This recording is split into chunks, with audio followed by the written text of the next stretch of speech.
अस्सलाम वालेकुम। आज हम देखेंगे कि किसी भी एक कंपनी की इंफॉर्मेशन को कैसे असेस करेंगे डेटा पोर्टल से। तो यहाँ पे सर्च में किसी भी कंपनी का नाम लिखेंगे और ये कंपनी की प्रोफाइल और इसकी पूरी इन्फॉर्मेशन आपके पास यहाँ पे ओपन हो जाती है। इससे पहले दो चीज़ें समझनी ज़रूरी हैं।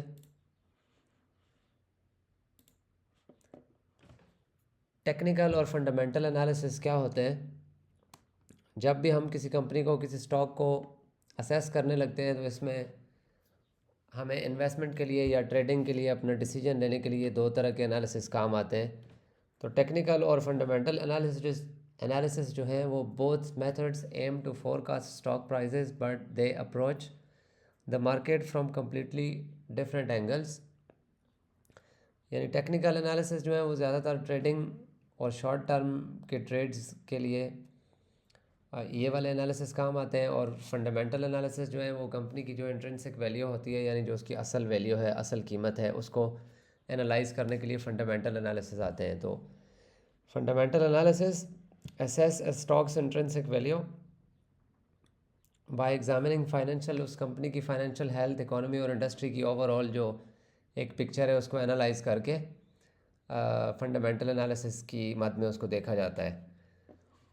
तो जो की कंसिड्रेशंस होती हैं फंडामेंटल एनालिसिस में वो है कि कंपनी की फाइनेंशियल स्टेटमेंट्स देखी जाती हैं, रेवेन्यू, अर्निंग, प्रॉफिट मार्जिन्स कैसे हैं, P ratio, earning per share और पी जी रेशोज़, इंडस्ट्री की कंडीशन क्या है। फॉर एग्जांपल अगर ऑयल एंड गैस सेक्टर है तो ऑयल एंड गैस का सेक्टर जो है, जो इंडस्ट्री है वो कैसी चल रही है, और इकोनॉमी के ट्रेंड्स ओवरऑल कैसे हैं। इसके अलावा जो टेक्निकल एनालिसिस है, technical analysis studies price charts, volumes, patterns and market psychology to predict short term price movements for short to medium term trading। यानी ट्रेडिंग के लिए जब आपको ये वाले एनालिसिस जो है वो टेक्निकल एनालिसिस काम आते हैं, जब शॉर्ट टर्म ट्रेडिंग आप कर रहे हो तो इसमें जो है, जो प्राइस चार्ट्स और जो स्टॉक्स के सपोर्ट एंड रेजिस्टेंस लेवल्स जो होते हैं, ट्रेंड्स जो हैं, मार्केट के ट्रेंड्स कैसे हैं, और indicators like RSI, McD, moving averages, volume और कैंडल स्टिक पैटर्न्स जो है इनकी स्टडी की जाती है और इससे फिर ट्रेडिंग के डिसीजंस लिए जाते हैं।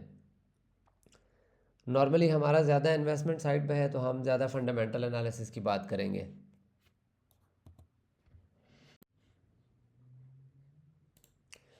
इससे आगे है कि how to assess a company, यानी जब भी हम किसी कंपनी को असेस करेंगे उसमें सबसे पहली चीज़ क्या देखी जाती है, वो होते हैं फंडामेंटल एनालिसिस। तो फंडामेंटल एनालिसिस ओवरऑल जो कंपनी की फाइनेंशियल हेल्थ है, परफॉर्मेंस है, और जो कंपनी के फ्यूचर प्रोस्पेक्ट्स हैं उसको एनालाइज करने का नाम है।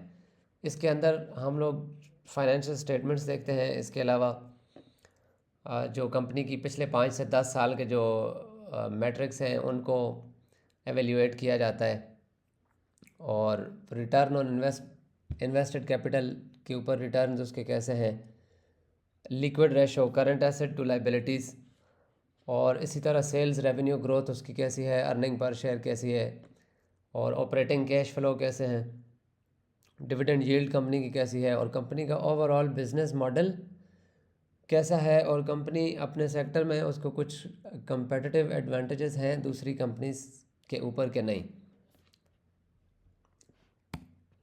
इसके अलावा मार्केट और इंडस्ट्री के जो एनालिसिस हैं ओवरऑल, जैसे कि अगर सीमेंट सेक्टर है तो सीमेंट सेक्टर कैसा चल रहा है और उसकी इंडस्ट्री ओवरऑल कैसी चल रही है।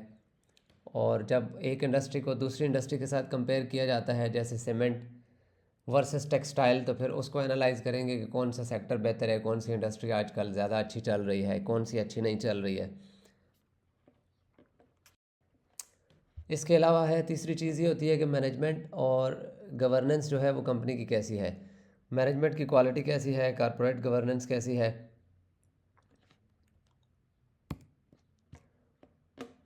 आगे चलेंगे तो चौथी चीज़ जो हमने देखनी होती है वो ये है कि रिस्क असेसमेंट और ऑब्जेक्टिव्स, यानी आपने अपना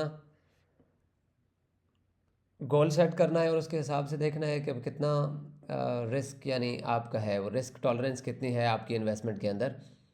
और इसी तरह आपने डाइवर्सिफिकेशन करनी है, यानी आपका जो इन्वेस्टमेंट है उसको मुख्तलिफ़ सेक्टर्स के अंदर, मुख्तलिफ़ कंपनीज़ के अंदर उसको डिवाइड करना है, ताकि इससे आपका रिस्क फैक्टर जो है वो डिवाइड हो जाता है। और इसके अलावा है पांचवी चीज़, जो कि ये जितनी भी इंफॉर्मेशन है इसको आप कैसे एक्सेस करेंगे, तो ये पाकिस्तान स्टॉक एक्सचेंज की डेटा पोर्टल वेबसाइट है इससे, या इसके अलावा जो आपके ब्रोकर के जो टर्मिनल्स होते हैं, रिसर्च पोर्टल हैं, उसके ऊपर आपको मिलेगा। और इसी तरह कंपनी की फाइनेंशियल रिपोर्ट्स और जो इन्वेस्टर रिलेशन का एक सेक्शन होता है हर कंपनी की वेबसाइट पे, वहाँ पे आपको ये सारी इन्फॉर्मेशन मिल सकती है। इसके अलावा अगर आप मार्केट में नए हैं तो फिर आप प्रोफेशनल इन्वेस्टमेंट एडवाइस भी ले सकते हैं किसी से।